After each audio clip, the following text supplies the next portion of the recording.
Hey yo, how's it going everyone? Entropy here today with another video. New month, next set. See what I did there? Let's go G Set 9 Divine Dragon Caper. As usual, this video will follow our three-part structure, starting off with a brief overview of the events, then highlighting some key units, and lastly, finishing up with some hindsight in the competitive scene. So, let's get started. G Set 9 was the month of June for JP. Before I proceed, here's my obligatory statement that this video is mostly an informed or educated guess. Most of the contents here are not 100% confirmed or global, but you can expect most of it to be similar if not the same. So, G Set 9 Divine Dragon Caper features support for 4 clans: Shadow Paladin, Angel Feather, Aqua and Gold Paladin. What's good? You can skip to part 2 if you want to see my rankings and key cards to look out for, but before that, let's talk events and others. So starting off with this month, we have new character skins slash home screen slash fights. So first of all, we have Kazuma for Shadow Paladin. This includes all 3 of the above. And then we also have G Next home screen or skin for Chrono and Jaime. So definitely pick these up if you're interested. You can pick up the home screens from through the keys. I believe they cost 300 character fight keys, so you can do that. And for the skins, you will be needing those G skin medals as well. First of all, we have the Imaginary Tower event from the 7th to the 15th. This is the Baliscara, so this is a different archetype for Dragon Empire. Definitely look forward to this. The boost units will be the units from this set, and it will also feature the grade 3s for those clans. So for example, if you have Savas, that will be boosted. If you have Gurguit, that will be boosted. So definitely pay attention and have those ready. Secondly, we also have another clan event. We have Great Nature 2 at the end of the month from around the 20th to the 28th. The boost skins will be Chrono, the new Chrono from Next, Carl Yamaji from Dimension Police, Tsuneto Taro from OTT, and Kazuma from Shadow Paladin. In addition, there's a new mechanic for the fights. The normal regular fights can be skipped up to 5 times in a row with skip tickets, and the boss fights can be skipped with 2 skip tickets each time after beating it 3 times. So how does skipping 5 at a time work? So the game will recognize if you get a boost or whatever, and so even if you choose to spend 5 skip fights, if, for example, you finish 2 fights and then you'll go to the boss fight, it will only spend the 2, and so it isn't a waste of time to just spend 5 at once. You can just go ahead and do that without any worries. So that's a very, very nice new thing, because right now you have to skip each fight manually, and then the boss fights you have to auto fight at best, and it does take up quite a bit of time. So I'm really looking forward to this update. Talking about rank rewards, we have Reward for the first half of the month. We have Dragheart Reward, and this is a very key unit for Shadow Paladin decks moving forward, so definitely pick this up if you haven't already from the gacha. And the second half of the month, we have Honorary Professor Chat Noir, which is the Great Nature grade 3. So this is coming in a great timing because we do have the second Great Nature clan event at the same time as well, so around the same time on the 20th, right? So definitely pick these up if you missed out on them in the first clan event. Next, we have Aichi Birthday Festival. Now this is the anniversary. Well, I don't know if Global will be getting this at this time, but JP did get some limited items with campaign badges for exchanges. You can see there's these like little exclusive sleeves for each season of the game, of the series. You can get packs. There's a GR exchange ticket, which is really nice, which lets you exchange for GRs from previous sets. You have double VP and triple character fight drop times, and you have double rank fights points as well, so that's really great. And also new comeback and comeback welcome login bonuses. So let's check out what that is. So on this month for the set, they introduced the G Special deck, and the G Special deck is similar to the Super decks back from the OG era near the end of the series. And what this includes is 2 GRs, 16 triple rares, and 4 SP heal guards for that specific clan. Now if you're interested in seeing what specifically is in that deck, you can check out my video on it, which covers which one I would recommend if you are starting out this game or you're returning to this game or whatever. So definitely great, and even if you have the money, you know, lying around, you can definitely pick these up, especially the Neo Nectar one, because that one is pretty valuable. Now, next we also have a deck strengthening set. Now this one is not free, you have to pay to get it, but it does include 1 GR exchange ticket, 100 triple rare crystals, 500 double rare ores, and 1000 rare pieces. So if you're maybe not interested in the G Special deck, maybe you're missing 1 or 2 GRs from previous sets, definitely could consider picking up the deck strengthening set. The price is to be announced for global, and it does change depending on the geo you're at, like the store or your country or whatever. But keep an eye on it, consider if it's worth it or not to you, and then yeah, give it a look. So going into part 2 of the video, let's talk about the top 5 cards to look out for. Now let's get straight to it. So first of all, we have Draganja Ogma. Now this unit is insane. It has defined the metagame from this set, though the deck did get nerfed, but we'll talk about that later. First of all, Vanguard Circle, once per turn, Ritual 5. Active if there are 5 or more grade 1 cards in your drop zone. +1, so +1 to choose a card face down from the G zone and turn it face up. Choose up to 5 of your grade 1 rearguards, retire them, and for each rearguard retired by this effect, the opponent chooses a card from his or her hand or rearguards and put it into the drop zone. If a total of 3 or more rearguards were put into the drop zone by both fighters with this effect, you draw a card. Now, this is a really great skill, right? Because it enabled a new playstyle where you basically don't give your opponent any damage. If your opponent doesn't have any counterblast, they can't really generate any advantage. It's really hard for most decks nowadays, and then you just destroy your opponent's pieces. You know, they run out of rearguards, they run out of cards in hand, and then when your timing is right, you can steamroll your opponent with other amazing units as well. So this card is just amazing. It enables a whole new playstyle. Unfortunately, it did get nerfed because there are ways to self-damage right now with heal guards and with Harmonix Messiah and other manners. There's a Cradle Elemental as well.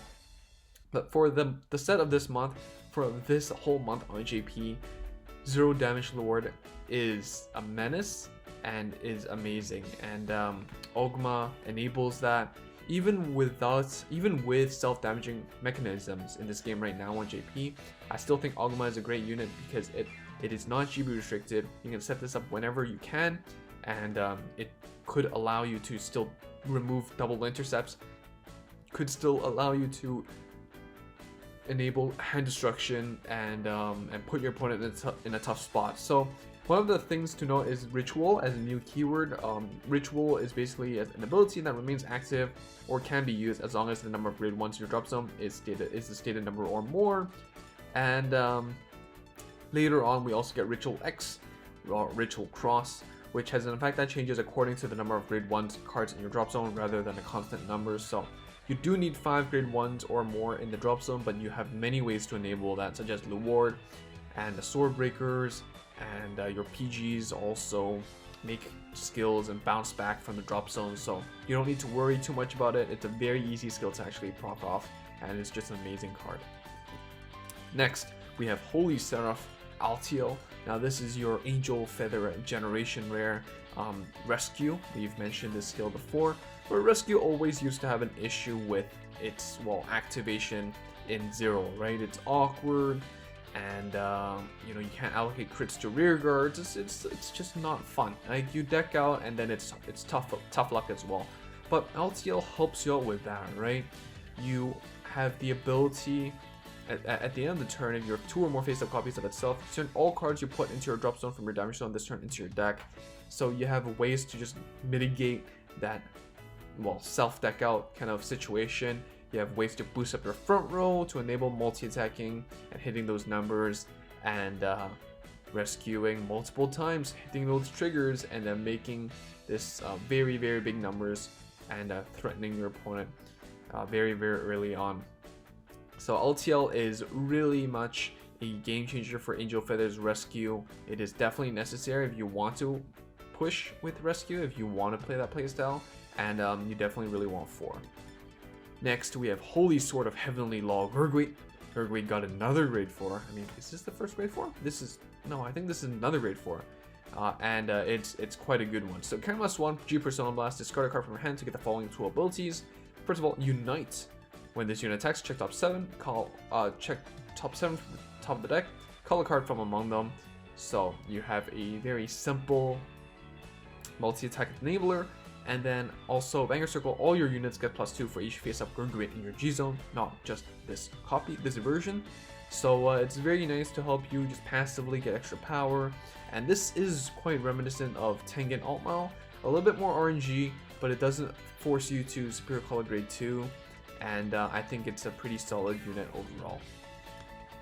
And we also have a GR for Aqua Force. We have Storm of Lament, Wailing Savas. And Favas here just does the usual thing where wave 3 or more, GB2, when this unit attacks Vanguard, comes +1, and then gives +5 for each battle that a rearguard attack during this turn. And then your opponent has to discard a grade 3 or greater at random from their hand when activating Sentinel. If they do not discard, your opponent's Sentinel does not activate. So it has Guard Restrict, which is quite neat. You already have multi-attacking options like Lambros, and having one more Guard Restrict option through Savas is quite a nice way. Especially when you have the 12-card G-Zone, you definitely can go both ways depending on the matchup, depending on the situation, the scenario. So it's just great to have this as an option in your G deck and pull it out when your opponent is low on cards in hand. Next, Vanguard Circle GB3. At the end of the battle, this unit attack counts +1. Choose one of your opponent's rearguards by prioritizing the back row for each battle that a rearguard attack during the turn. Your opponent chooses one of his or her rearguards and retire them. So it's just an extra retire. It's not super necessary. You might want to save that Karamas for something else, but in battles of saturation, it could definitely come in handy, and might as well, if you can't finish your opponent off, well, at least ping out something and then make it harder for your opponent to get a comeback. And lastly, I put True Revenger Raging Wrath Dragon here just because of a little personal bias, but Raging Form is always a really badass unit and iconic one as well. This is the first stride to have Limit Break 4, I believe, so this is very neat. So Limit Break 4, count +1, so +1, and choose 2 grade 3 Abyss Dragon from your hand and discard them, and choose 2 of your rearguards and retire them. At the end of the battle, this unit attacked. If you have a heart with Raging, you may pay the cost. If you do, turn this unit face up in your G-Zone, choose a face down Raging Wrath Dragon from your G-Zone, stride it on the Vanguard Circle as stand, and it gets -1 drive until end of turn. So this card is pretty cool. It does the kind of same gist of what Raging Form did, where you're superior riding, or in this case, superior striding, and it's just very cool to see him again. So yeah, lastly, let's talk about some tournament results. There aren't really a lot of deck lists out there for this month because the Summer Championship is really, it's around August, I believe, so we won't really see like proper results, and of course there are changes to skills that does influence the results from this set. But let's talk about it. So we see on June 10th we have an event, and the winner was Shadow Paladin. On June 15th we have another event, and the winner is Shadow Paladin. And on June 29th there's another event, and there's Shadow Paladin. So that's basically all I'm seeing right now, but it's Shadow Paladin. That's basically the name of the game, and the reason why is because Zero Damage Lord is completely new. It's very fresh, everyone's hyper Lord, and it's also very scary. The issue is that with the July update for JP, they did nerf Zero Damage Lord, right? Harmonics got a new skill that can self-damage themselves if your opponent didn't deal damage to you, same as the heal guards, which everyone basically plays since there's a 12-card G-Zone now. It's really not that hard to find one slot for Harmonics, and 4 heal guards is basically standard for like 95%, 99% of the decks out there, right? And then what else do we have? We have a Cray Elemental, not too relevant, but that does self-damage as well. But basically, once you get that Harmonics to stride, you get that 1 damage, at least you can do something. And the 0 damage reward kind of standard play is not as easy, because at least you can still do stuff, you can still influence, you can just do stuff rather than not do stuff. So I guess that really deterred a lot of people from playing Shadow Paladin at this point on JP, but I don't think it's still a bad deck even with these adjustments, right? Like, really, Shadow Paladin still has a lot of great strides. You know, Ogma is still a really great stride, Luard is still a really great engine, And I definitely don't think you should sleep on Shadow Paladin. Other clans like Angels definitely got support they needed in order to be viable.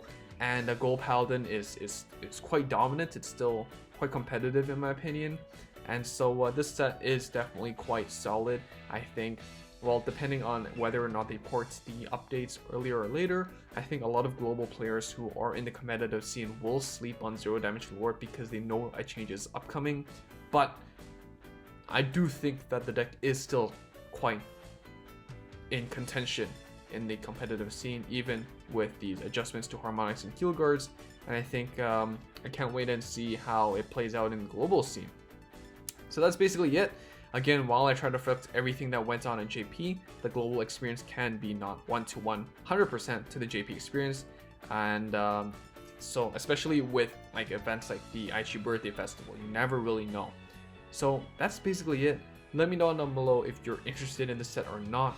Are you looking forward to any support in particular? Or maybe you're saving for a future set because you're not really that hyped for anything here. Let me know down below. Thank you so much for watching. Thank you Kamui, 2Mellow, KC, CBD, and Gladiator, and 2Mellow again. Thank you so much for being YouTube members and Twitch subs. And yeah, I hope you look forward to the set, and I will see you all soon. Bye.